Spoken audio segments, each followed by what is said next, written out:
Binatikos ni Vice President Sara Duterte ang umano'y kawalan ng pananagutan ng ilang opisyal sa kabila ng mga nadiskubring anomalya sa mga budget ng nagdaang taon. Ayon kay VP Sara, matagal nang alam ng mga ahensya ng gobyerno kung sino ang mga nasa likod ng mga irregularidad sa budget, ngunit hanggang ngayon ay wala pa ring napaparusahan dito. Inihayag din ng Vice Presidente na hindi lamang sa 2025 budget nakita ang mga irregularidad, kundi maging sa budget noong 2024 at 2023. Samantala, sinabi ni VP Duterte na bukas siya sa posibilidad na ilabas ang kanyang Statement of Assets, Liabilities and Net Worth o SALN. Ito'y matapos hilingin ng Akbayan Party List sa Ombudsman na isapubliko ang SALN ng Pangulo at Pangalawang Pangulo.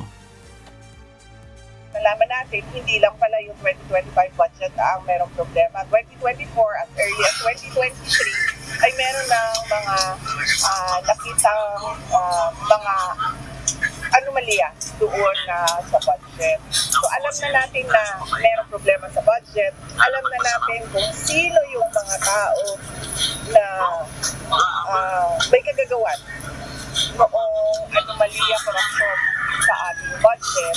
Pero hanggang ngayon ay wala pa ring nananagot. Puro lang investigasyon.